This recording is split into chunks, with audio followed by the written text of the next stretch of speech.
Gracias a Dios, hermanos. Qué bueno que nos damos cita en esta mañana. Un gusto poder estar todos juntos en la presencia de nuestro Señor, gozándonos de este tiempo especial en el que celebramos domingo a domingo, cada primer día de la semana, la resurrección de nuestro Señor Jesucristo, que es una de las piedras angulares de nuestra fe, de nuestra vida congregacional, de nuestra vida eclesiástica. Y bueno, estamos aquí para glorificar su nombre y para edificar nuestras vidas con la palabra que Él tiene a bien iluminarnos por su Espíritu Santo. Y bueno, nada más comentar que ya el campamento de jóvenes y adolescentes pues está a la vuelta de la esquina. Es de este jueves que viene, el jueves de esta semana, al siguiente jueves. Es el jueves 13, comienza 13, 14 y 15. Así que los hermanos jóvenes y adolescentes que nos han apuntado, hermanos, háganlo por favor. Estamos ya en la fase final del registro. Ya esta semana necesitamos dar el anticipo al lugar donde vamos a efectuar nuestro campamento para poderlo ya reservar formalmente. Ya tenemos los espacios reservados, pero necesitamos formalizar la reservación. Entonces, registros y anticipos, por favor, ya es momento de darlo. Se pueden aproximar, ya saben, con el hermano Daniel Arriaga o el hermano Julio Vázquez para registrarse o bien para dar su anticipo. Bueno, estamos muy cerquita ya de esto y esperamos de verdad poder contar con la asistencia de todos los jóvenes y los adolescentes de la congregación. Va a ser un tiempo de verdad de grande bendición de Dios para sus vidas y por ende para la vida de la congregación también. Muy bien.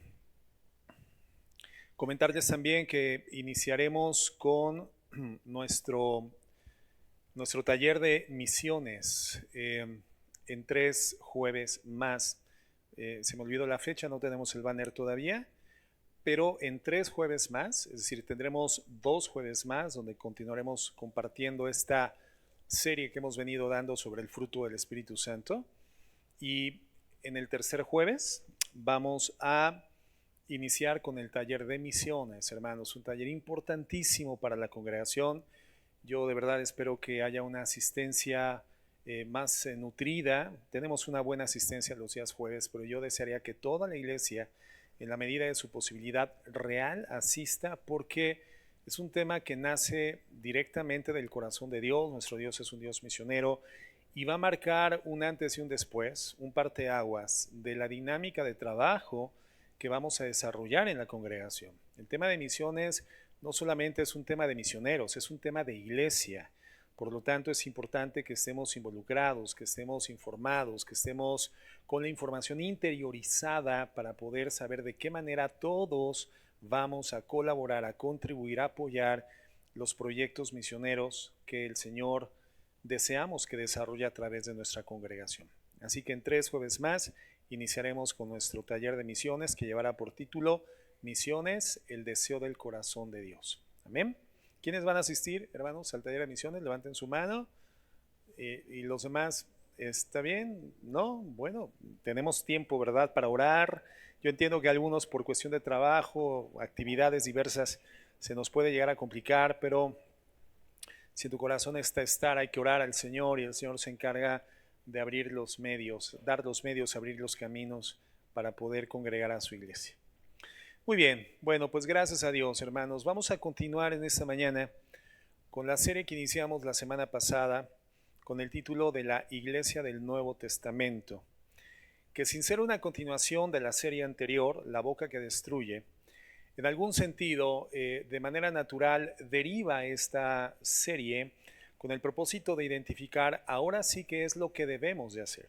La Boca que Destruye nos permitió identificar qué es lo que definitivamente no puede tener presencia, no puede tener manifestación dentro de una iglesia cristiana santa y que pretende trascender en los propósitos de Dios. Ahora esta serie tiene que ver con lo que sí tenemos que hacer, el llamado de Dios, las cosas que el Señor nos llama que sean puntales, fundamentales en nuestra vida congregacional. Así que continuamos, la Iglesia del Nuevo Testamento. El título de esta segunda enseñanza es Devotos los unos a los otros. devotos los unos a los otros. Y el texto, que es la base de ese estudio, recordamos Hechos 2, del 42 al 47.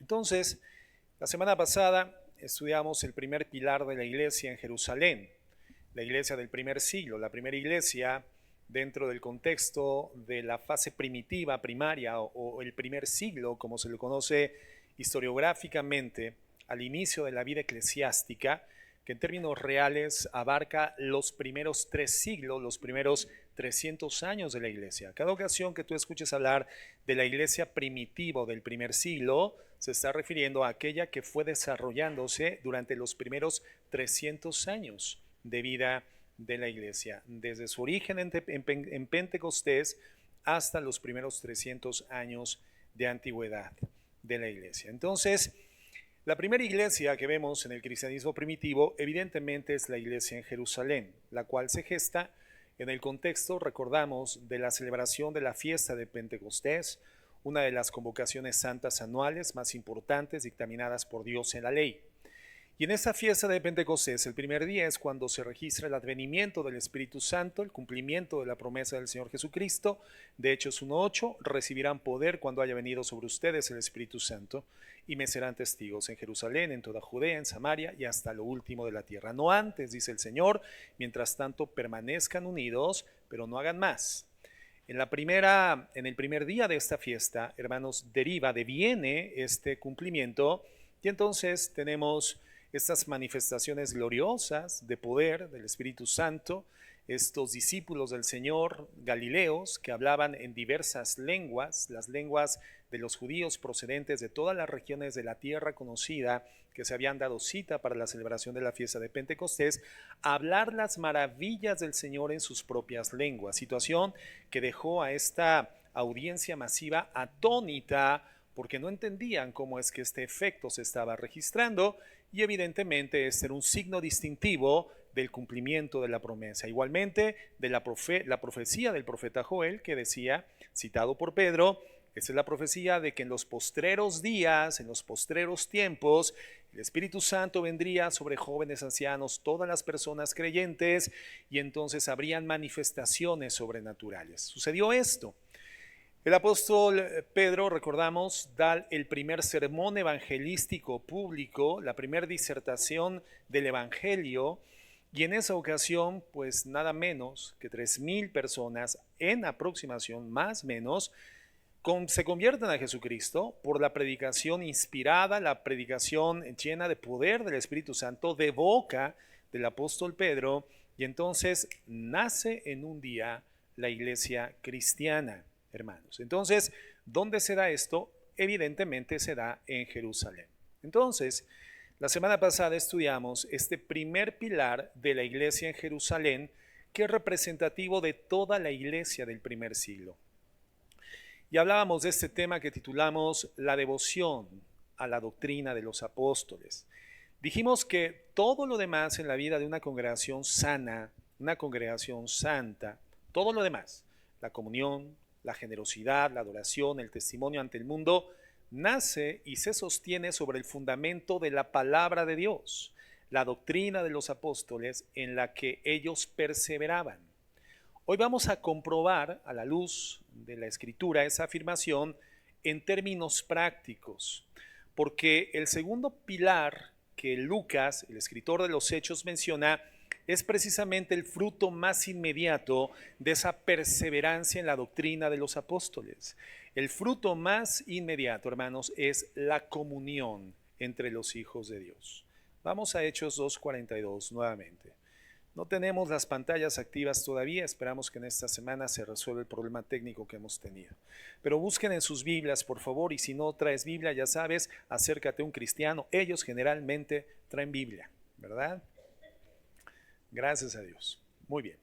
Hechos 2:42 dice, y perseveraban en la doctrina de los apóstoles. Primer elemento distintivo, primer pilar de la iglesia del primer siglo.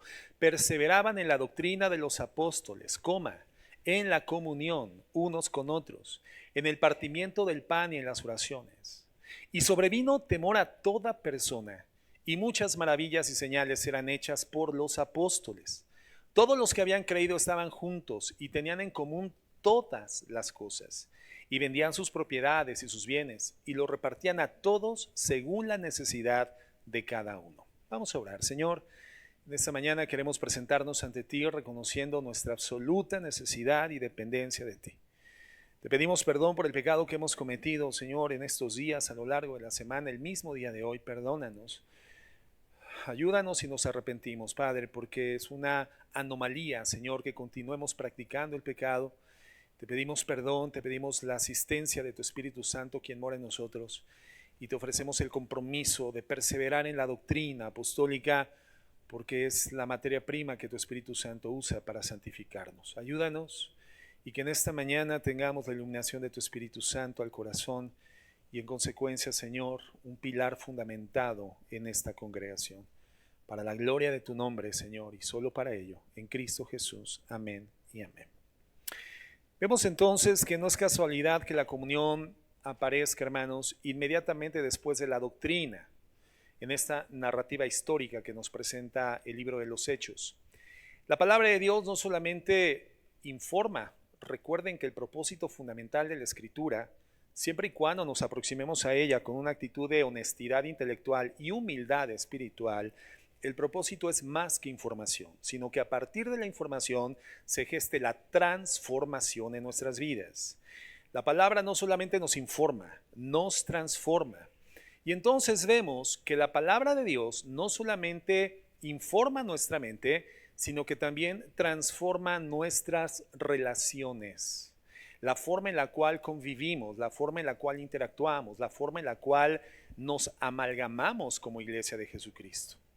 Una iglesia que verdaderamente persevera en la enseñanza apostólica no puede quedarse indiferente, hermanos, ante las necesidades de los hermanos que integran la iglesia, y particularmente los hermanos que integran la iglesia local, la congregación local.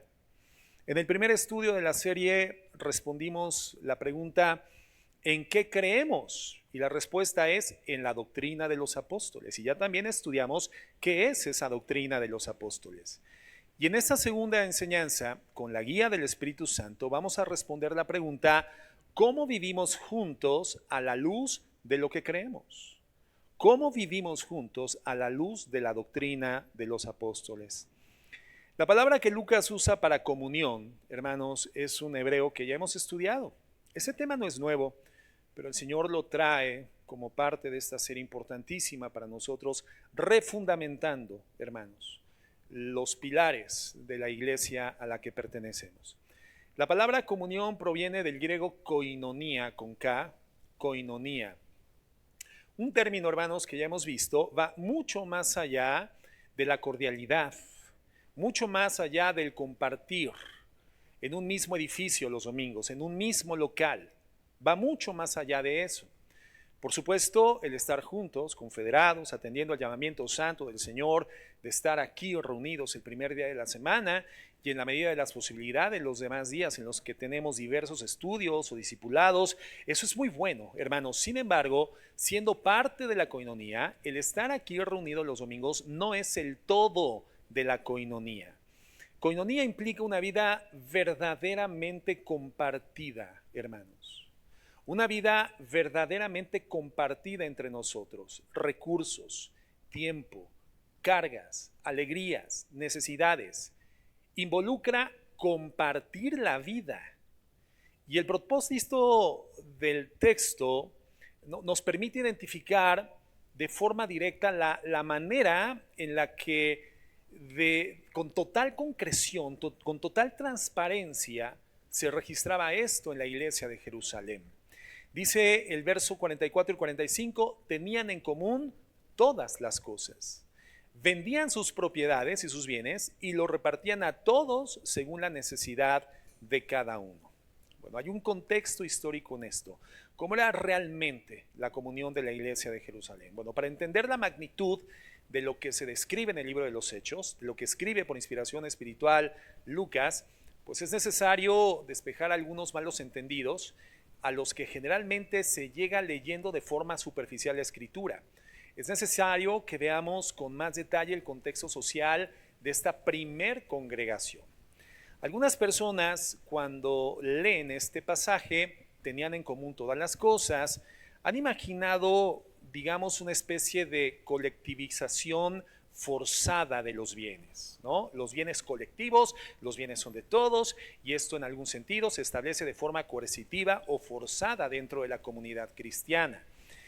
Algo que podríamos decir pudiera ser similar al concepto de comunismo, ¿verdad? Al que sociedades a lo largo de la historia del siglo XX aspiraron y nunca alcanzaron por medio del socialismo, y que lamentablemente nos dimos cuenta de que los estragos del socialismo fueron muchísimo más grandes que sus beneficios. Lo puedes ver en la Unión Soviética, en la Europa del Este, en Alemania del Este.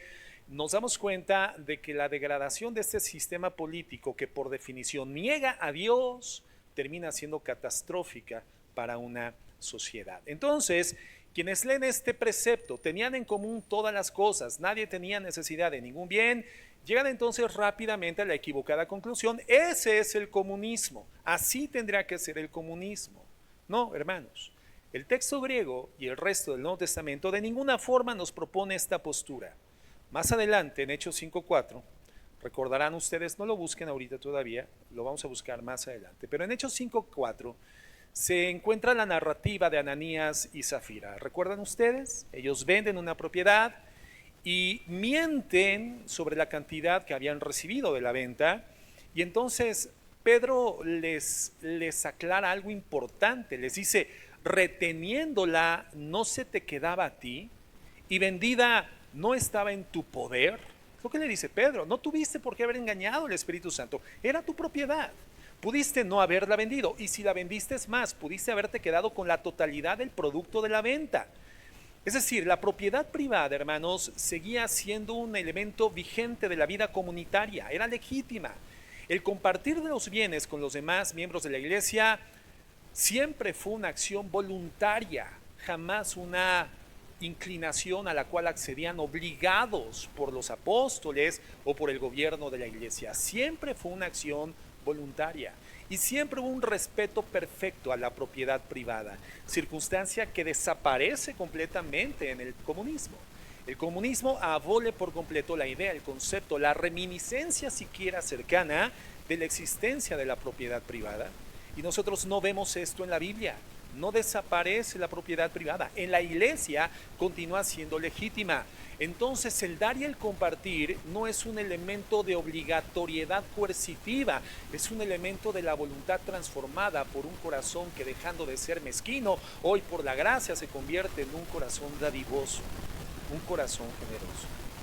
Entonces lo que describe el libro de los Hechos no es un sistema económico, hermanos, sino una actitud del corazón, producto de la fe en Jesucristo. Corazones transformados del egoísmo y de la mezquindad a la generosidad. Personas que ya no consideraban sus posesiones como algo exclusivamente propio o suyo, sino como recursos disponibles para el bien del cuerpo de Cristo, recursos disponibles para el bien de la iglesia.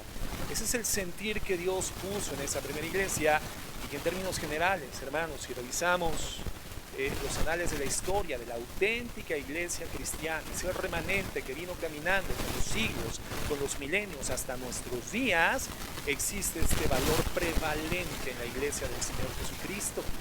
Personas que integran la comunidad cristiana en consecuencia de la redención por los méritos de Cristo en la cruz del Calvario, la predicación del Evangelio, creer en el Evangelio, y entonces ser habitáculos del Espíritu Santo. Y lo que hace el Espíritu Santo en el corazón de una persona redimida es transformar el corazón, quitar el corazón de piedra y poner un corazón de carne, y entre las nuevas características de ese corazón de carne se encuentra la generosidad.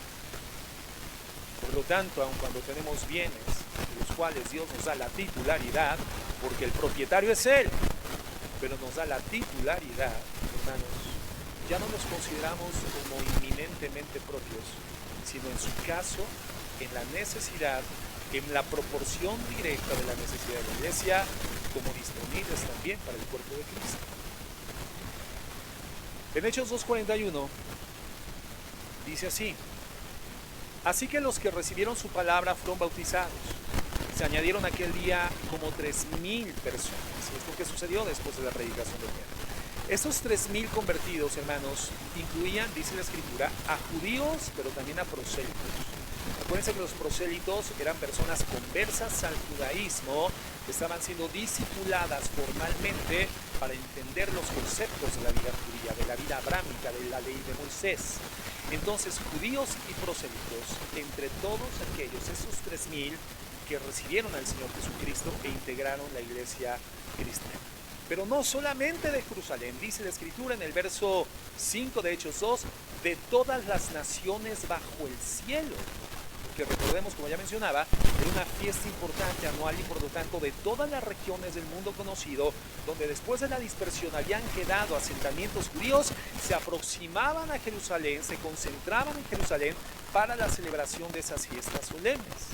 Entonces vemos a personas que habían viajado a Jerusalén para las fiestas importantes, esta la de Pentecostés, y muchos de estos, después de su conversión, decidieron quedarse más tiempo después de la fiesta para recibir la enseñanza de los apóstoles y comenzar a edificar su fe cristiana, fortalecerse en la fe cristiana. No sabemos cuántos, la Biblia no describe de forma específica cuántos regresaron, cuántos se quedaron, pero podemos entender que si eran 3.000 los que se convirtieron, hermanos, entre locales y foráneos, pues fue una buena cantidad de hermanos quienes permanecieron en Jerusalén.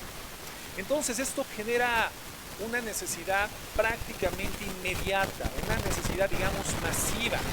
Cientos, probablemente miles de personas lejos de su hogar, sin ingresos regulares, sin los medios de producción a los cuales atendían para generar sus ingresos, lejos del hogar, lejos de esas ciudades donde ellos estaban establecidos, ahora necesitando alojamiento, alimento y sustento.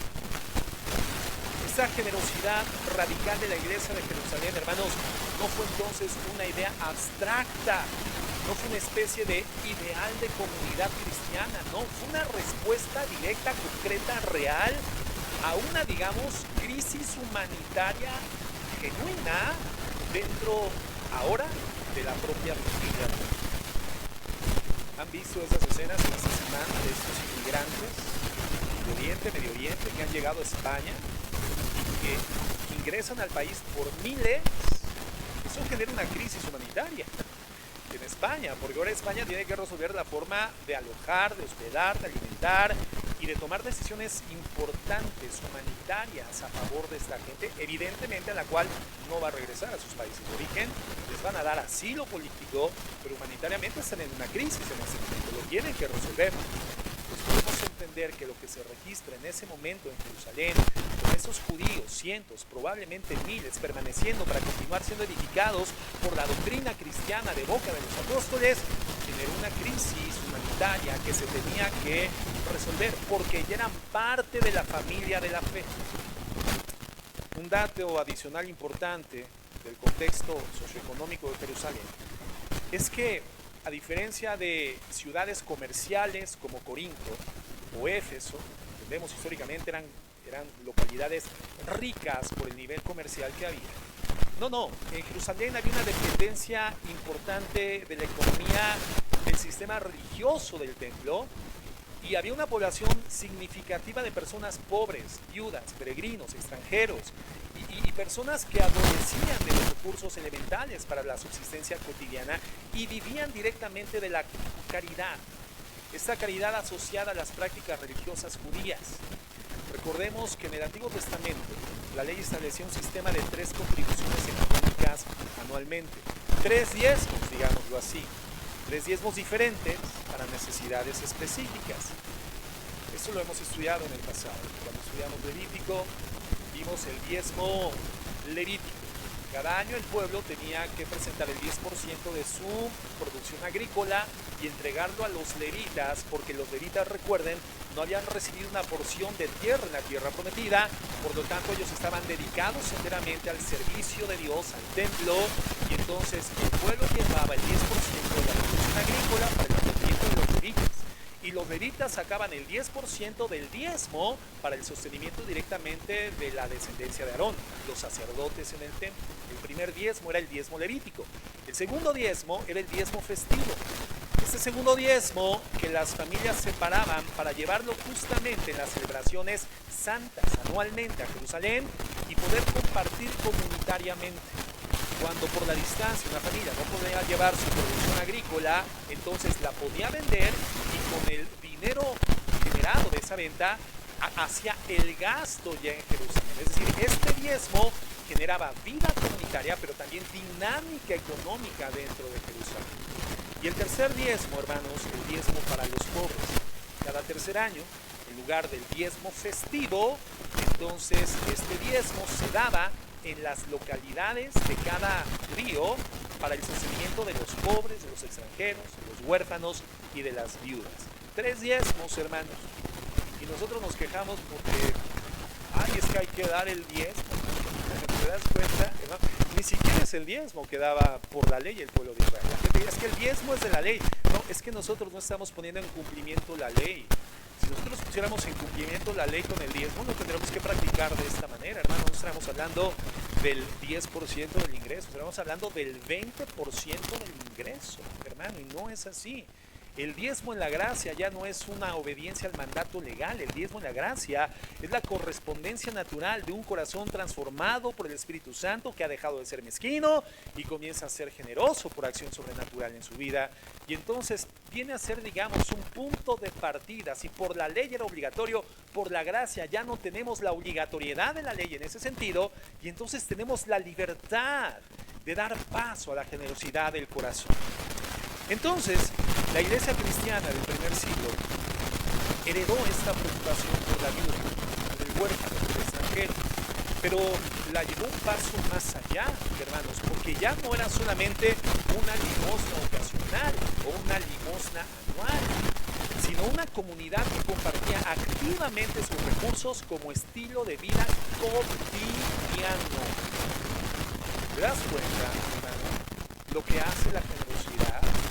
La generosidad tiene el poder de destruir los marcos rígidos, los cuadros severos, las líneas específicas. En ese sentido, en comparativa con el diezmo de la ley, hermanos, la generosidad rompe esos marcos rígidos, esos cuadros sólidamente estructurados para darle paso a una manifestación de la gracia de Dios a través de la libre generosidad. Y eso es lo que demuestra la iglesia de Jerusalén. Una comunidad que compartía activamente sus recursos cotidianamente. Y ese, hermanos, era su estilo de vida. Hechos 2:46, hermanos, añade un detalle que ilumina cómo funcionaba en la práctica esta comunidad. Los creyentes se reunían en el templo, dice, para la enseñanza pública, pero partían el pan en las casas.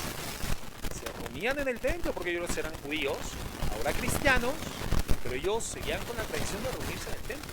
Y en el templo se reunían en forma colectiva. Pero este patrón de compartir, de dar, de conocerse, de entrar en genuina coinonía, lo practicaban dentro de las casas. En el templo, para la enseñanza pública, pero en las casas para partir el pan. Entonces la iglesia del primer siglo, recuerden ustedes, hermanos, pues no tenían templos como nosotros hoy tenemos locales de reunión. La iglesia del primer siglo no tenía edificios eclesiásticos. Su vida comunitaria, ¿dónde se desarrollaba esta comunión, esta coinonía? En las casas de las familias, hermanos, y generalmente de las familias con más recursos.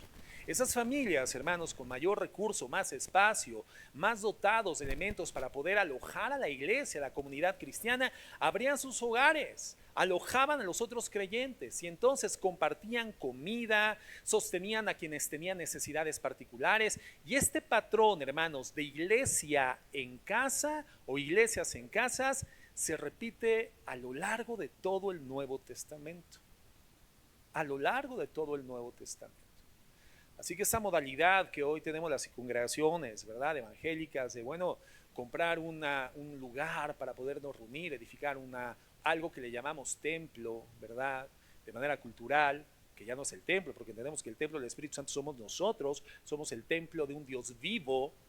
Esta inercia que tenemos de buscar lugares donde rentar, adaptarlos para poder estar juntos los días domingos, los días de servicio. Esto, hermano, nace culturalmente por las necesidades de la iglesia contemporánea, pero originalmente, hermanos, no era así. Las reuniones eclesiásticas se daban dentro de las casas. Romanos 16:1, por ejemplo, nos da un testimonio el apóstol Pablo en esta despedida que hace en la carta a los romanos. Dice: os recomiendo además nuestra hermana Febe, la cual es diaconisa de la iglesia de Cencrea. Les recomienda a Febe porque Febe fue esta hermana diaconisa de Cencrea, que fue enviada directamente por el apóstol Pablo para llevar la carta que hoy conocemos como la carta a los romanos. Ella fue la emisaria, ella fue la comisionada, ella de propia mano entregó al encargado de la iglesia en Roma esta carta que hoy se encuentra como columna vertebral de nuestra Biblia del Nuevo Testamento, la carta a los romanos. Entonces la envía y también les da esta recomendación. Les recomiendo además a nuestra hermana Febe, la cual es diaconisa en la iglesia de Cencrea, que la recibáis en el Señor como es digna de los santos, y que la ayudéis en cualquier cosa en que necesiten de vosotros, porque ella ha ayudado a muchos y a mí mismo. Qué importante ver esto, ¿no? En el contexto histórico, cómo eran las cosas en la iglesia del primer siglo, que esta importantísima encomienda de llevar la carta a los romanos no fue asignada a un hombre, hermanos, sino a una hermana llamada Febe. ¿Por qué? Bueno, habría que preguntarle al apóstol Pablo allá en ese momento, en la eternidad. Pablo, ¿por qué no fue a través de uno de tus condiscípulos? ¿Por qué no fue a través de Timoteo? ¿O por qué no fue a través de, no sé, de otro de tus discípulos? ¿Por qué Febe? Bueno, yo aquí lo que veo es un alto nivel de confiabilidad en la mujer cristiana cuando atiende de forma diligente a su llamado, ¿no? Bueno. Pero continúa diciendo en el verso 3, saluda a Priscila y Aquila, mis colaboradores en Cristo Jesús, que expusieron su vida por mí, a los cuales no solamente yo doy gracias, sino también todas las iglesias de los gentiles. Saluda también a la iglesia, ¿dónde? De su casa. ¿Dónde se reunía la iglesia? En la casa de Aquila y de Priscila. De Priscila y de Aquila. Por cierto, también es mencionada Priscila antes que Aquila. Priscila era la esposa y Aquila era el esposo. ¿Por qué menciona Pablo primero a Priscila antes que Aquila? Hay que preguntarle en aquel día, ¿verdad? Cuando lo conozcamos allá en la presencia del Señor. Oye, Pablo, ¿por qué mencionas a Priscila antes que Aquila? Si Aquila era el hombre, el varón de Dios. Bueno, porque Dios tiene en su corazón dar dones a los seres humanos. Dios tiene en su corazón repartir dones y que el ministerio se haga de forma conjunta, colectiva, de manera integral, a través de hombres y mujeres, ¿verdad? Que habiendo conocido el Evangelio, siendo discipulados y dando testimonio genuino de esta manifestación del carácter de Cristo a través de la comunión con el Espíritu Santo, puedan ser funcionales para la obra del ministerio. Entonces, bueno, aquí se menciona a Febe, se menciona a Priscila antes que Aquila. No sabemos, tal vez, si se han dado cuenta de que hay algunos matrimonios en las congregaciones donde quien es más dinámica en la actividad, en la obra, es la mujer y no tanto así el varón, ¿no? Bueno, puede ser, yo no digo que esto sea así, pero puede ser que haya sido el caso de Priscila y Aquila, y por lo tanto en la mente de Pablo está primero Priscila y después Aquila. Tal vez Priscila era el ajonjolí de todos los moles, ¿verdad? Una necesidad la cubría, un servicio acá lo hacía, y otro acá, y otro allá, ¿verdad? Bueno, pero ¿dónde se estaba reuniendo la iglesia? Ahí, hermanos, en Roma, en la casa de Aquila y de Priscila. Salúdalos también a la iglesia en su casa. Saluda a Epeneto. Aquí hay una buena posibilidad para los que van a ser papás. Epeneto, le pueden poner a su hijo para que le digan Epe o Neto, ¿verdad? Saluda a Epeneto, amado mío, que es el primer fruto de Acaya para Cristo. Y de ahí, hermano, hasta el final de la carta es una mención continua de nombres y de nombres. Saluda a fulanito, saluda a sutanito, nombres y nombres a quienes les extendía saludos, hermanos. Lo que nos deja ver algo importantísimo: el nivel de conocimiento, el nivel de comunión, el nivel de coinonía que existía entre ellos. Aun cuando en ese entonces ya eran iglesias distantes en cuanto a sus localidades, su geodisposición, ya no eran en la misma localidad, pero existía este nivel de conocimiento que derivaba de la coinonía, de la intimidad. Colosenses 4:15 dice así, saludad, también en la parte final, la despedida de Pablo en Colosenses, saluda a los hermanos que están en la Odisea y a Ninfas y la iglesia que está en su casa. Ninfas, una mujer igualmente, había abierto las puertas generosamente para que en su casa se reuniera la iglesia del Señor. Entonces, este patrón de iglesias en las casas se repite a lo largo del Nuevo Testamento y nos recuerda que la comunión bíblica, hermanos, no era un evento programado una vez por semana. La comunión bíblica no era un evento programado en la agenda de la iglesia una vez por semana, sino digamos un tejido de relaciones cotidianas sostenidas dentro de las casas, dentro del hogar, un entretejido, un entramado, hermanos, de relaciones que se iban generando por la vinculación cotidiana dentro de las casas. Este mismo espíritu de comunión reaparece más adelante en Hechos 4, 32 al 35. Vamos ahí, por favor. El mismo patrón de comunión. Dice, y la multitud de los que habían creído eran de un corazón y un alma. Y ninguno decía ser suyo propio nada de lo que poseía, sino que tenían todas las cosas en común. Y con gran poder los apóstoles daban testimonio de la resurrección del Señor Jesús, y abundante gracia era sobre todos ellos. Así que no había entre ellos ningún necesitado. A ver, dile a tu hermano a la izquierda, a la derecha, hermano, no había ningún necesitado. Ningún necesitado, hermano. ¿Se dan cuenta? Así que no había entre ellos. Bueno, el café se lo toman al ratito, hermanos. La coinonía después de la enseñanza, ¿ok? Primero la doctrina de los apóstoles, ¿ok? Después la comunión. Ok, muy bien. Así que no había entre ellos ningún necesitado, porque todos los que poseían heredades o casas, las vendían y traían el precio de lo vendido. Y lo ponían a los pies de los apóstoles, y se repartía a cada uno según su necesidad. Y fíjate, en el verso 36 y 37 se menciona un hecho concreto en particular, el caso de Bernabé. Dice, entonces José, a quienes los apóstoles pusieron por sobrenombre Bernabé, que traducido es hijo de consolación, levita natural de Chipre, como tenía una heredad, la vendió y trajo el precio y lo puso a los pies de los apóstoles. Vamos a hacer silencio para que yo pueda predicar, ¿ok? Gracias. Como tenía Bernabé una heredad, la vendió y trajo el precio y lo puso a los pies de los apóstoles. Este ejemplo concreto de Bernabé, hermano, contrasta pocos versículos más adelante con el engaño de Ananías y de Zafira, que ya mencionamos. Porque ellos quisieron aparentar la misma generosidad, pero sin practicarla realmente. Este evento lo ves en el capítulo 5, versos del 1 al 11. Cuando Ananías y Zafira, ya lo comentaba, venden, pero llegan con Pedro y le dicen en su respectivo momento, primero Ananías y después Zafira, que lo que les estaban entregando era la totalidad de la venta, el usufructo total de la venta de la propiedad, pero no había sido así. Ellos se habían quedado con una parte. Fingieron delante de los apóstoles generosidad, una falsa generosidad que no pudo engañar al Espíritu Santo, y que entonces genera una reprensión inmediata de parte de Pedro e igualmente de parte de Dios. Ellos quisieron aparentar la misma generosidad sin realmente practicarla. Entonces, ¿qué nos confirma esto, hermanos? Que la generosidad de la iglesia primitiva no era ficticia. La generosidad de la iglesia del primer siglo, hermanos, no era de dientes para afuera. Y no hay una exageración en lo que sucede.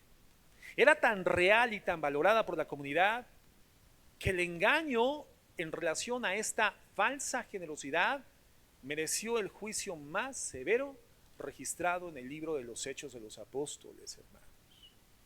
Cuán importante era la generosidad, cuán importante era este pilar y este elemento distintivo, visible, claramente perceptible, no solamente dentro de la iglesia, sino fuera de la comunidad cristiana.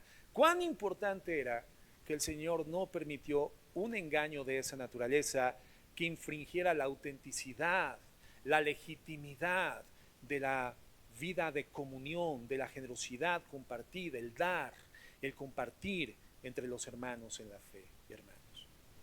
Entonces es importante notar que esa comunión radical pues no surgió de una estrategia social, tampoco de una ideología económica, sino de una convicción teológica. ¿Por qué? Porque si todos los creyentes son, por la obra de Cristo, verdaderamente hermanos, como lo dice Efesios y el Nuevo Testamento, si por la obra de Jesucristo nosotros nos convertimos en hermanos, es decir, hijos de un mismo Padre, ¿por qué le dices hermano a tu hermano? Hermano, aquel con quien creciste en la infancia. ¿Por qué le decías hermano o hermana? Porque nacieron de los mismos papás. Es decir, esa paternidad de origen compartida de manera común genera familiaridad. Es por eso que son hermanos. Bueno, entonces, lo entendieron perfectamente bien los cristianos del primer siglo. Si compartimos el mismo Padre por adopción, por la misma gracia salvífica, por el mismo poder de la cruz en el Calvario, por la obra redentiva de Cristo que nos reconcilia con el Padre, que quita del medio la enemistad que había generado en condición de eternidad nuestro pecado, y entonces el Señor nos adopta en gracia y misericordia como sus hijos. Si somos hijos del mismo Padre, entonces ¿qué somos, hermanos?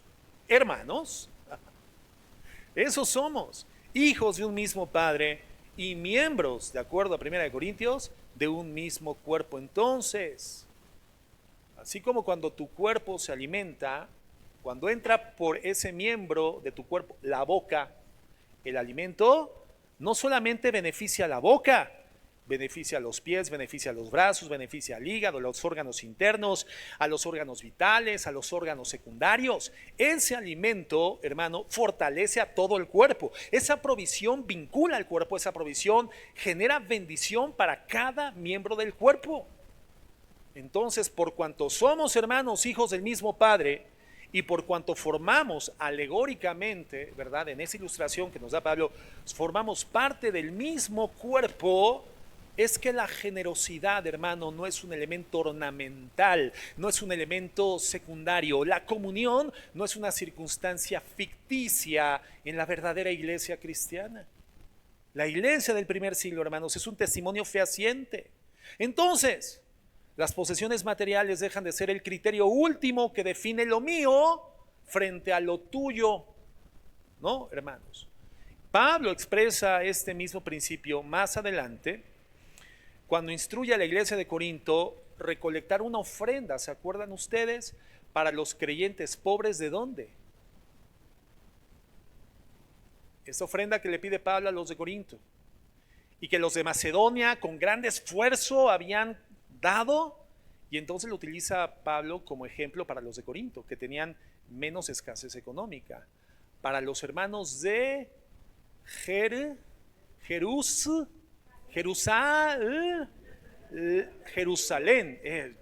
¿Se acuerdan? Yo sabía que se lo sabían, hermanos. Para los hermanos de Jerusalén, Macedonia, Corinto, para bendecir a Jerusalén.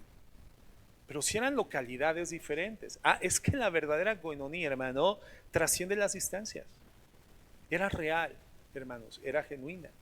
Una ofrenda que terminó siendo una grande bendición para los hermanos de Jerusalén que estaban en necesidad. Segunda de Corintios 8:13, fíjense cómo lo dice.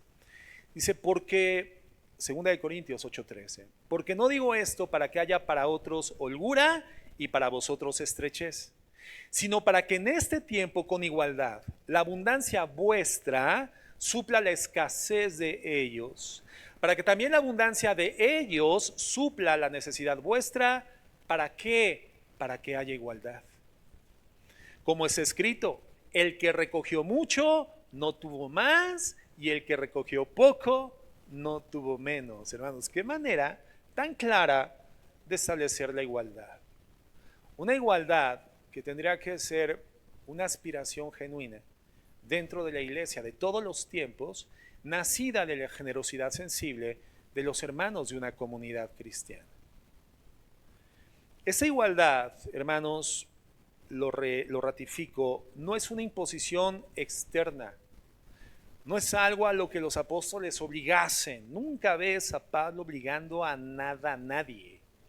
Los ves exhortándoles y los ves haciéndoles solicitudes encarecidamente, amorosamente, apelando a qué?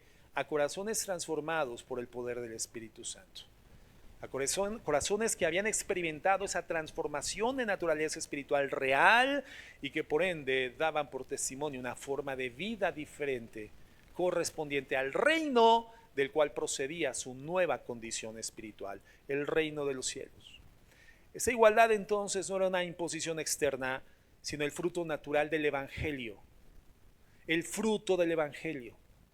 Quien ha recibido gratuitamente la gracia de Dios en Cristo, quien ha recibido gratuitamente la gracia, la salvación de Dios en Cristo, entonces se encuentra casi como consecuencia inevitable la libertad de compartir gratuitamente lo que tiene con sus hermanos.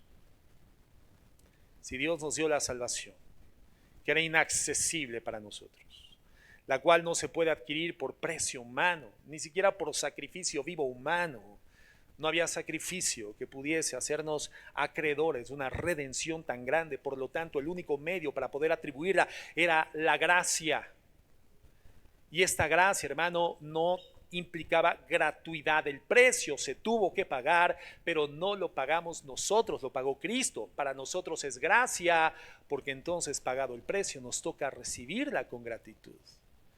Una persona que ha recibido la gracia de la salvación, hermano, entonces entiende el valor de lo eterno sobre el valor de lo material y temporal. Y entiende que las posesiones materiales, temporales, transitorias, caducas, hermanos, son elementos que Dios pone a nuestro alcance para poder mostrar el valor que tiene en nuestro corazón el concepto de eternidad. Que hoy tenemos gracias a la misericordia, a la gracia salvífica del Señor Jesucristo. Entonces, un corazón transformado por el Evangelio encuentra de manera natural la libertad de compartir de forma gratuita con los hermanos en la fe. La comunión entonces no es un mandamiento aislado, sino una expresión práctica, visible del mismo Evangelio que ya vimos como fundamento, la doctrina de los apóstoles la semana pasada. Muy bien. En nuestro contexto, hermanos, en nuestra actualidad es fácil confundir tener comunión, ¿verdad? Como simplemente llevarnos bien, saludarnos con calidez, disfrutar de una comida o de un café después del culto, después del servicio. Y hermanos, todo eso es bueno, evidentemente. Qué hermoso que podamos tener ese tipo de actividad. Pero la coinonía de Hechos 2, hermanos, va más allá. Implica, prestemos atención, escuchemos con inteligencia, implica que el centro de nuestras convivencias sea Jesucristo. Y esto, hermanos, tenga una manifestación con nuestras conversaciones. Conversaciones limpias, conversaciones sin murmuraciones, conversaciones sin chismes, conversaciones sin falsos testimonios, conversaciones sin burlas y sin escarnios. Y más aún, implica que la necesidad económica, la necesidad física o material de un hermano deja de ser asunto exclusivamente suyo y se convierte en preocupación genuina de toda la congregación, o al menos del segmento de la congregación que se entera de una necesidad en la vida de un hermano. Hermano, esto es coinonía. Esto es coinonía. Cristo como el centro de nuestra convivencia. Por lo tanto, un sistema de comunicación verbal, un sistema de conversaciones transparente, santo, limpio, libre de la putrefacción, hermanos, que contamina y destruye a las congregaciones y divide casas enteras, como ya lo estudiamos en la serie antecedente. Libre de todo eso y además entender que las necesidades económicas, alimentarias, físicas y de toda índole de nuestros hermanos dejan de ser exclusivamente suyas y se convierten en una necesidad a resolver para toda la iglesia cristiana, para toda la congregación. La pregunta que cada iglesia entonces tendría que hacerse no es solamente si nos llevamos bien, sino realmente sabemos cuando alguno de nosotros está pasando necesidad y cómo respondemos como cuerpo. ¿Cómo respondemos como cuerpo?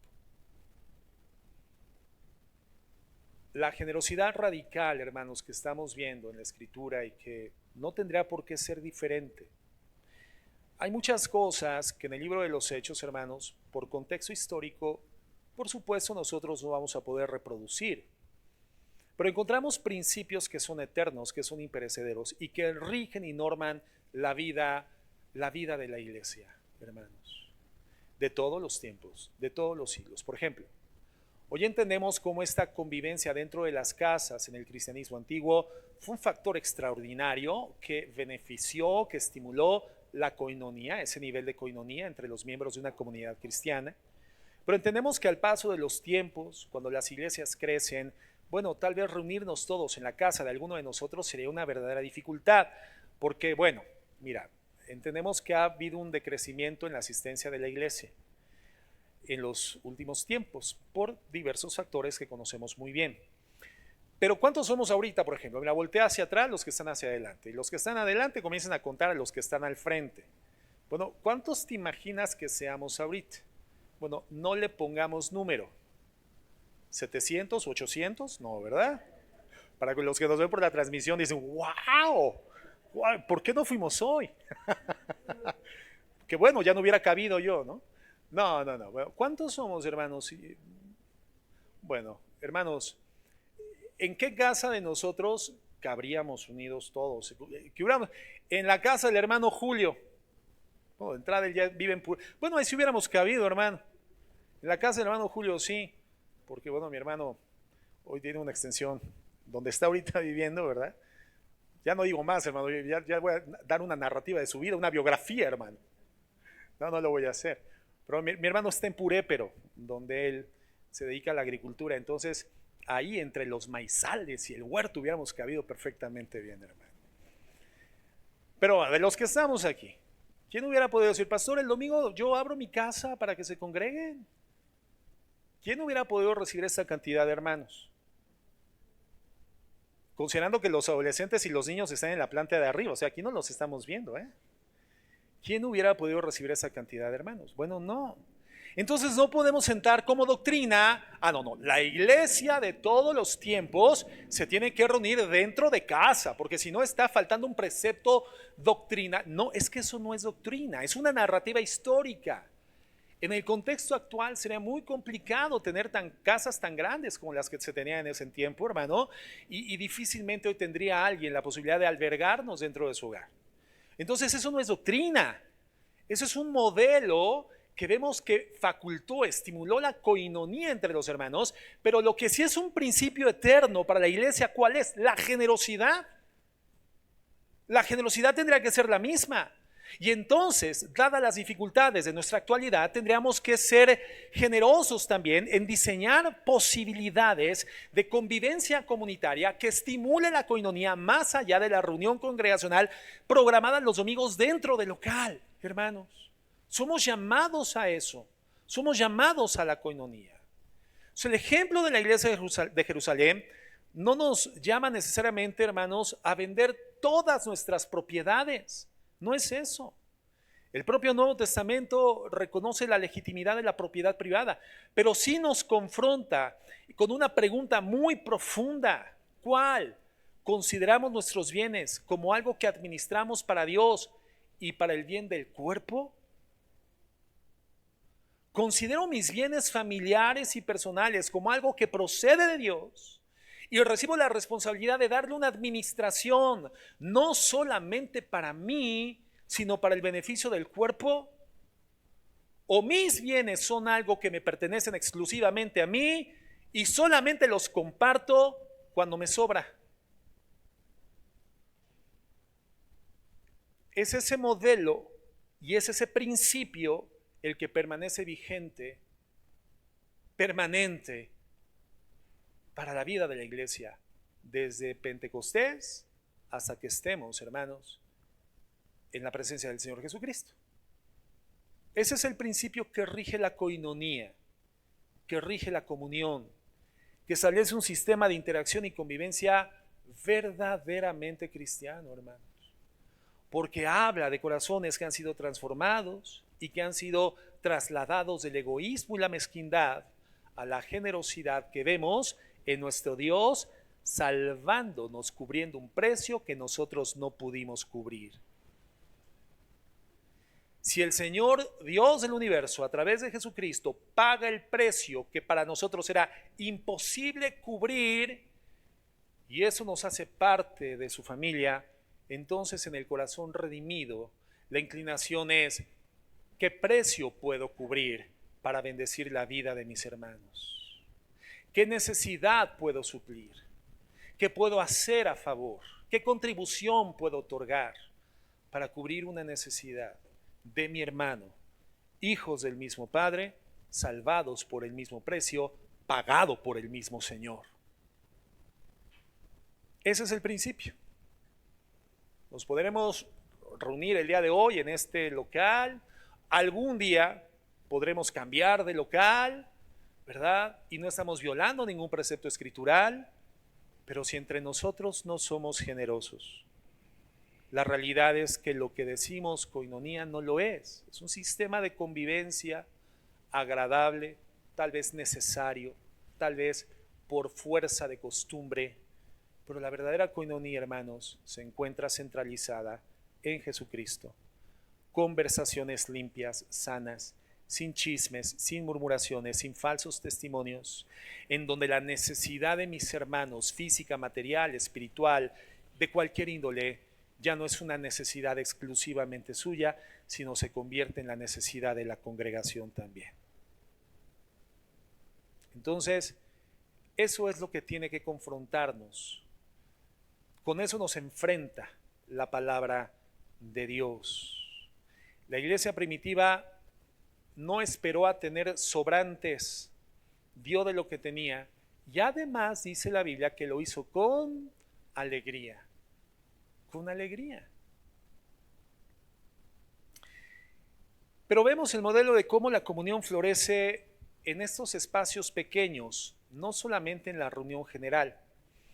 El hecho de que la iglesia de Jerusalén partía el pan en las casas nos recuerda que la comunión profunda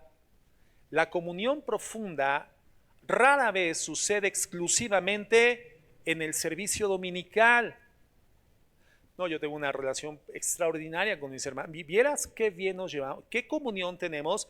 Hermanos, si lo que haces es venir, saludar al hermano cuando la persona que está al frente dice, volteen a su izquierda y derecha y salúdense, y te despides de ellos antes de regresar a tu casa o irte a comer a la calle, si crees que eso es comunión, no es parte, pero eso no puede ser el todo de tu comunión. Entonces, pocas veces vemos que surge una comunión profunda exclusivamente en el ámbito del servicio congregacional. Forma parte, pero no puedes desarrollar una comunión profunda solamente saludando y despidiéndote de los hermanos en el tiempo congregacional. Hermanos, la comunión profunda se cultiva en grupos pequeños, en visitas a los hogares, en comidas compartidas, en espacios donde realmente las personas se conocen unas a otras, más allá del saludo del pasillo. Más allá del saludo del pasillo. Una congregación puede tener un culto dominical lleno de gente y al mismo tiempo tener muy poca comunión real entre esas personas. Si no existe este entramado, este tejido de relaciones más pequeñas y cercanas, es muy difícil que se genere la coinonía en el cuerpo de Cristo, hermanos. Hoy tenemos esa dificultad. No nos podemos reunir en una sola casa donde al término del servicio compartamos el pan. Entonces tenemos que salvar esa dificultad. ¿Cómo? Promoviendo la vinculación, el estar juntos, el vincularnos con los hermanos, no solamente los domingos, tal vez también en otro tiempo durante la semana, las hermanas que se juntan para orar, para tomar café, para hablar de las cosas de Dios, dar el testimonio de cómo el Señor está obrando en sus vidas. Y también, bueno, hermana, ¿dónde te compraste esos zapatos? Eso se vale, ¿verdad? Hermana, qué bonito maquillaje usas, ¿cuál es la marca? Eso se vale, por supuesto, entre los hombres. Oye, ¿qué onda? ¿Cómo ves que México casi llega a la final del fútbol? Casi así, a 35 partidos de distancia, casi somos campeones del mundo. Claro que se vale eso, mientras Cristo sea el centro.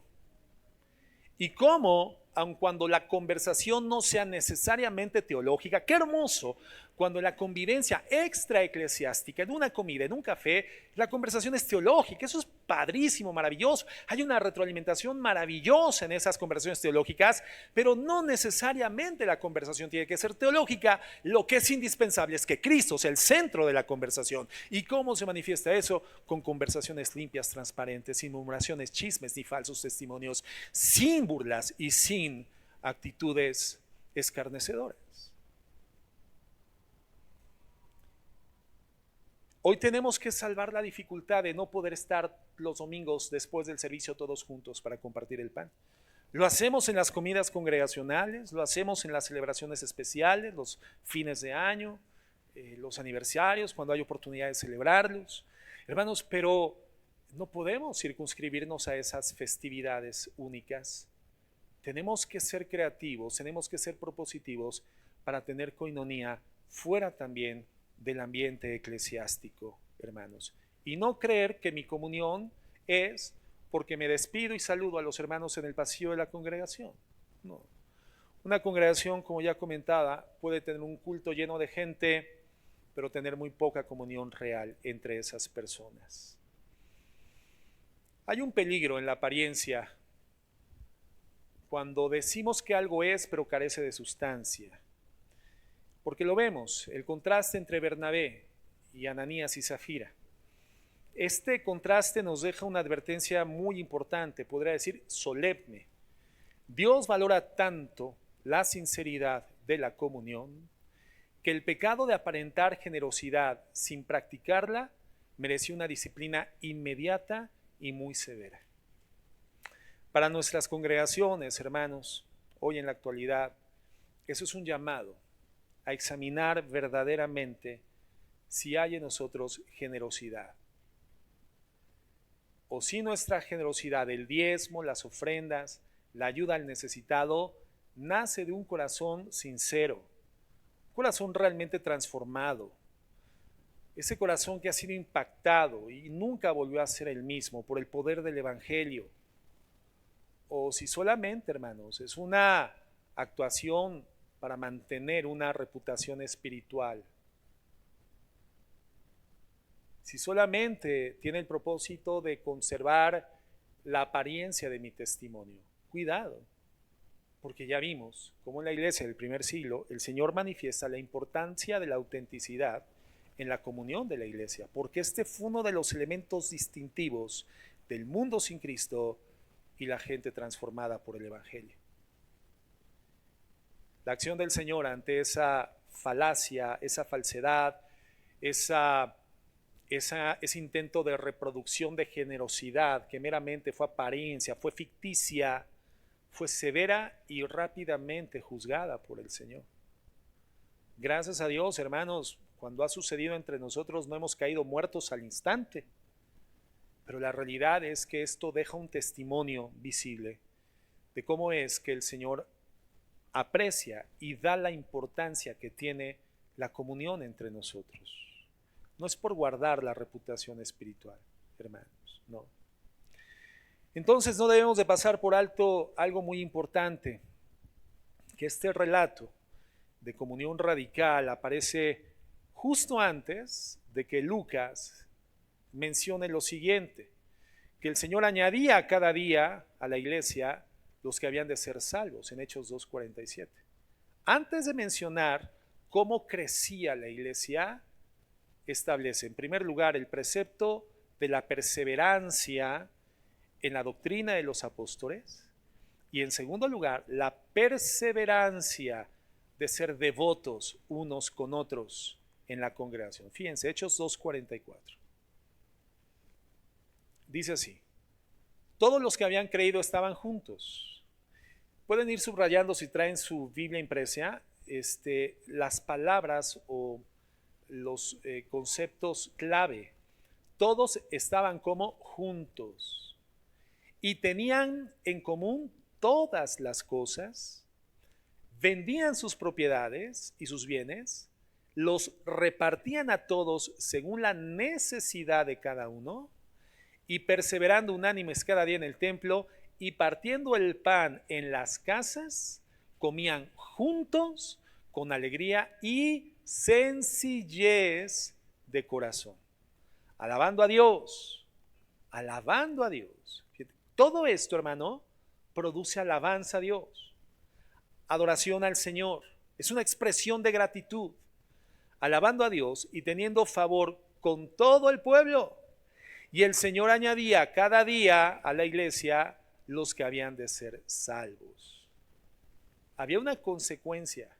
El Señor añadía cada día a la iglesia los que habían de ser salvos.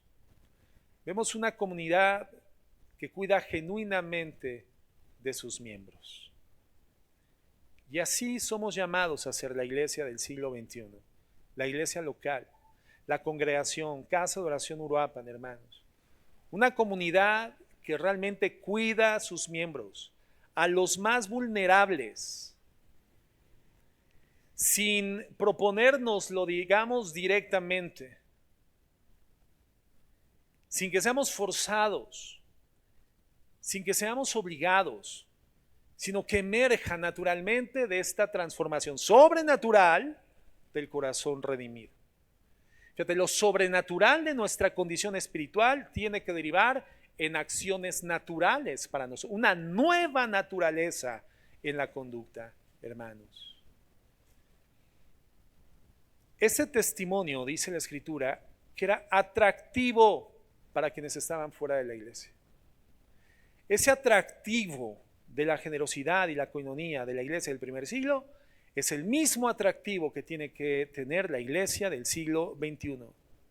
El mundo que nos observa, hermanos, no solamente evalúa lo que predicamos, observa también cómo tratamos a los hermanos que tienen menos, que están en necesidad. Lo observan, ven de manera minuciosa y digamos con lupa agigantada el resultado de nuestra conducta en base a lo que decimos. Si lo que decimos es realmente lo que vivimos, y eso determina la autenticidad de la fe. Si yo he creído en el Señor Jesucristo, ese que me redimió por el poder de su sacrificio en la cruz del Calvario, el mensaje del Evangelio me fue predicado, impactó mi corazón, me llevó a la humildad, reconociendo mi necesidad de Cristo, reconociendo mi pecado, arrepintiéndome por él, reconociéndolo como el Señor de mi vida. Si esto es una realidad, entonces tiene que tener una realidad manifiesta en los hechos prácticos, porque esa es la fe. La fe no solamente es creer, ahora es vivir lo que crees, porque si vives algo diferente a lo que crees o dices creer, no crees lo que dices, crees lo que vives. La fe se manifiesta por vivir lo que dices que crees. Y si no lo vives es porque realmente no lo crees. Tal vez te expusiste a la información, estuviste frente a la información bíblica, llegó a tu mente, se quedó en tu mente, envaneció tu mente. La letra mata, pero el espíritu vivifica. Cuando el espíritu hace real lo que hay en tu mente informativamente de la Biblia, entonces no solamente te informaste, te transformaste. Y el propósito de la Biblia es más que informar, es transformar. Y eso es lo que hace vivo el Evangelio para la gente de afuera.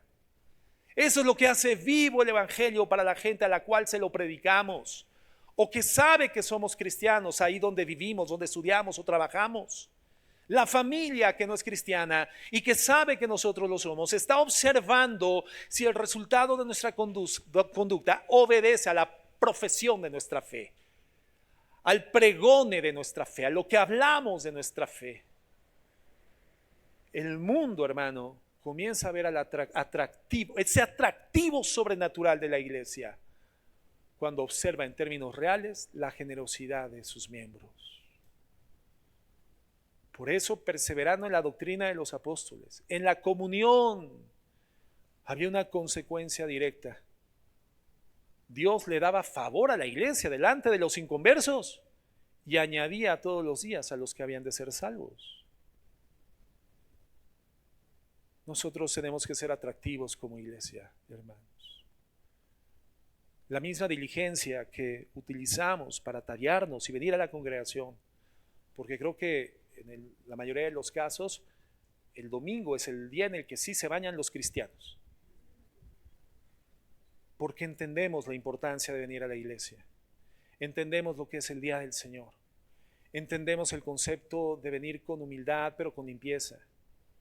Y yo lo comentaba hace un momento con los hermanos de escuela bíblica, es que la elegancia, hermanos, no es lo excesivo. La elegancia tiene una base y es la sencillez, la limpieza. Más es menos, ¿verdad? Entonces nos ataviamos, muchos planchamos la ropa, planchamos, somos muchos, dirá mi esposa, ¿verdad? Pero bueno, se plancha la ropa una noche antes, se elige el guardarropa, hay diligencia, sabes cómo te vas a ataviar, ya sabes cómo te vas a peinar si eres una hermana de la iglesia. Los hermanos ya tienen todo listo porque entendemos la importancia de venir con dignidad a la iglesia. Y de repente la iglesia huele como la entrada de Liverpool, ¿verdad? A perfume de uno, perfume de otro, 7 machos por allá, etcétera, otro perfume por allá. Pero esa misma diligencia con la que nos ataviamos de forma individual para venir a la iglesia es la diligencia, la sensibilidad con la que tenemos que ataviar a la iglesia en general ante los ojos de los demás, ante los ojos del mundo.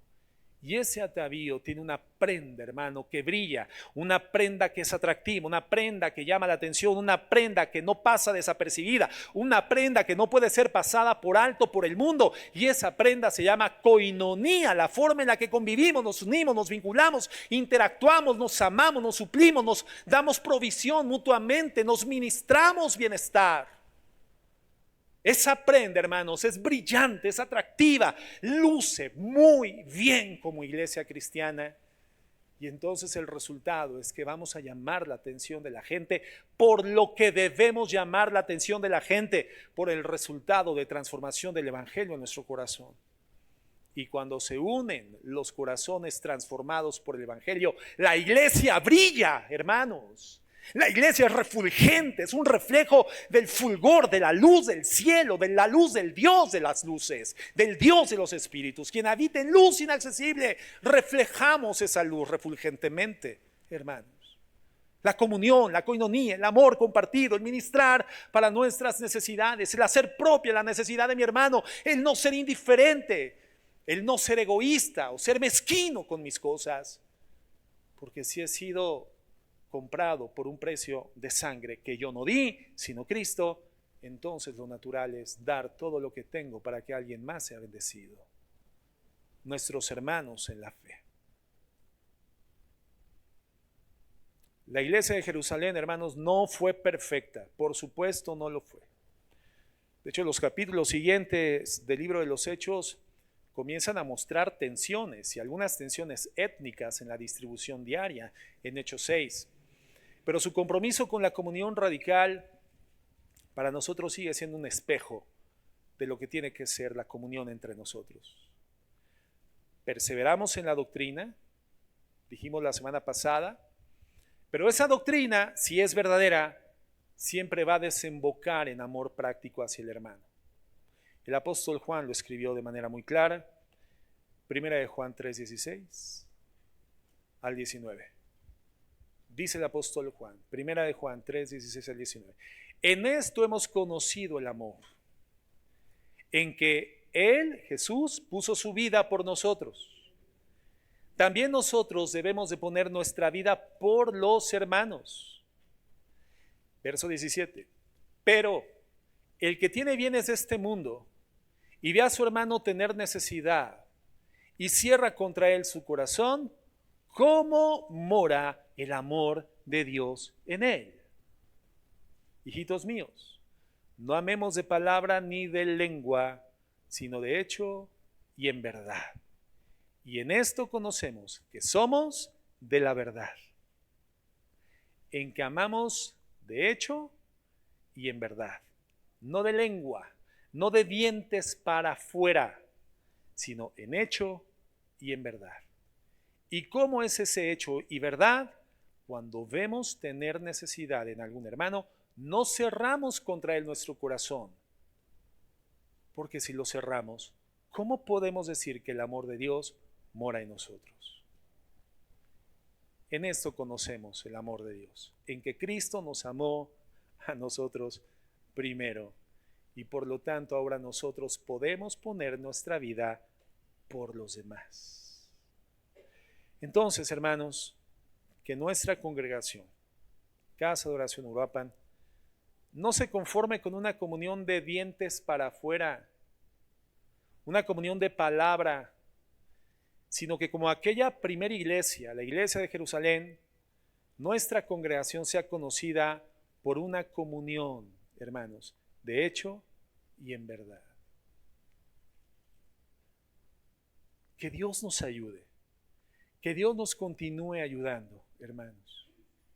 Porque esto yo sé que es una realidad en miembros de la congregación. Pero tenemos literalmente que adoptarlo como estilo de vida. Ya no es un aspecto legal que nos obligue con alguna periodicidad a hacerlo. No, hermanos, es algo que nace de corazones redimidos y que por lo tanto representa un estilo de vida cotidiano para nosotros. El granero abundante, hermanos, dicho sea de paso, aprovecho para decirlo, el granero abundante es una oportunidad gloriosa para poder manifestar generosidad. No es la única, pero es una de las posibilidades. Y por lo tanto, como yo lo he comentado, cuando vayas a hacer tu despensa semanal, diaria, quincenal, lleva en tu corazón a la iglesia. Tú tienes que ir a comprar tu despensa con la iglesia en el corazón. Y comprar una porción más de aquellos elementos que son necesarios, indispensables, y por qué no, también de aquellos que no son tan indispensables, pero que incrementan la calidad de vida, y traerlo a la congregación. Y como lo he dicho, con dignidad y con alegría. Y si entonces, si tú tomas leche al pura, no compres Nutrileche para el granero abundante, porque eso no es digno, hermano. Eso no es digno, porque ni siquiera es leche. Si compras una marca para ti, porque la puedes comprar, hermano, sé generoso y tráelo para el hermano que tiene necesidad. Y entonces las hermanas edecanes elaborarán esas despensas gratuitas que de manera muy frecuente se entregan semana con semana a familias que están en necesidad temporal. No levanten su mano, pero ¿quién ha sido bendecido con el granero abundante en esa congregación? Hermanos, muchos hemos sido bendecidos con ese granero abundante.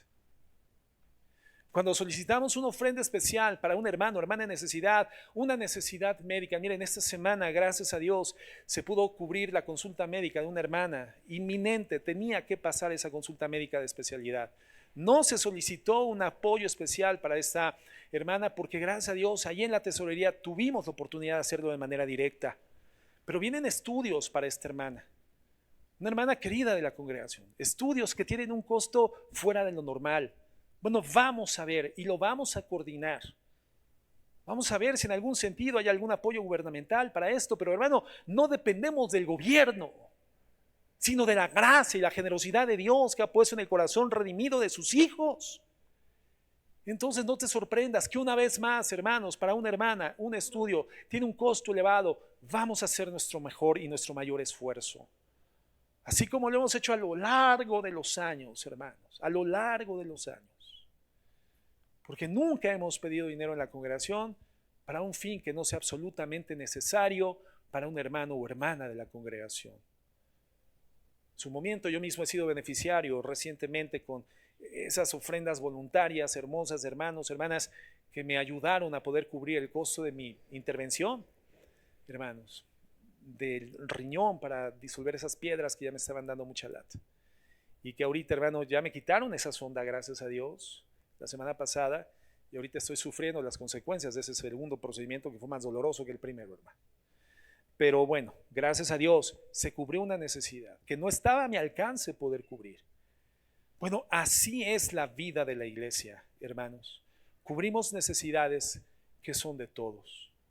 Por lo mismo no es un colectivismo obligatorio, pero sí es un colectivismo generoso, de corazón voluntario, porque eso es la iglesia cristiana, hermanos. Eso es la iglesia cristiana. Que brillemos con esa prenda bien puesta, cuando estemos juntos y aun cuando no estemos el domingo reunidos todos aquí, que brillemos con ese fulgor de los cielos y que podamos mostrar a la gente del mundo el rostro de Cristo, que es poderosamente atractivo. ¿Y qué crees que puede llegar a suceder, hermano? Que la gente vea que aquí la vida es diferente y vengan con la intención de probar por lo menos un poco de esa vida diferente. Vamos a orar.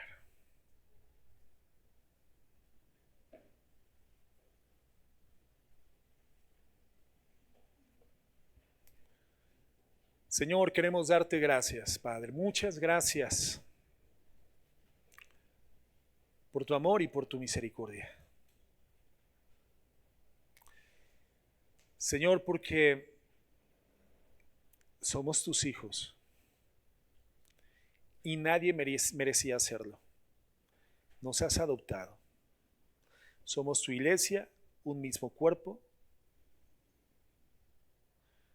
Y lo único que nos une es la poderosa y gloriosa sangre de Jesucristo, que nos vincula en amor. No hay conveniencias entre nosotros, Señor, sino el vínculo del amor que hoy nos mantiene en unidad. Señor, queremos pedirte perdón por las ocasiones que hemos visto la necesidad de un hermano y hemos dado la vuelta. Hemos mirado hacia otro punto. Por las veces que hemos querido guardar celosamente lo que tú nos diste como si fuera nuestro, Señor, y hemos perdido de vista que todo es tuyo, porque tuya es la tierra, su plenitud y todo lo que en ella hay. Nada es nuestro y lo que nos has dado es para administrarlo de manera que tú seas glorificado. Por lo tanto, por el egoísmo con el que hemos visto lo que nos has dado para nosotros y solamente para nosotros, perdónanos, mi Dios.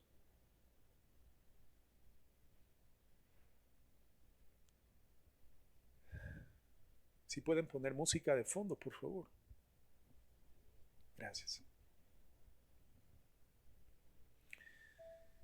Señor, te pedimos que nos des ese espíritu, el mismo carácter de la iglesia de Jerusalén, con un corazón dispuesto a compartir, a dar, con ojos atentos y con un corazón sensible a la necesidad de los otros, de los demás, con manos abiertas y no cerradas,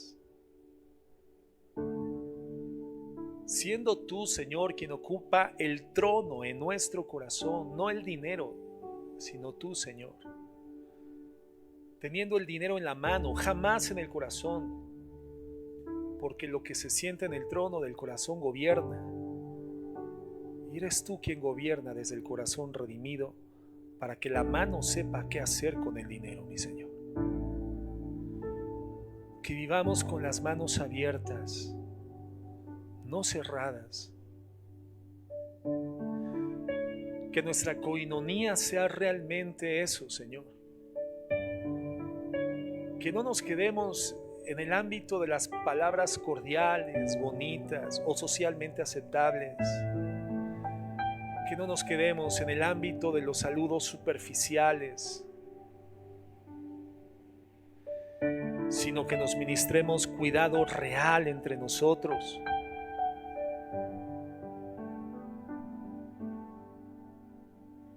Que podamos ser sensibles, Señor, a la necesidad. Y no esperar que el necesitado se aproxime a pedir auxilio,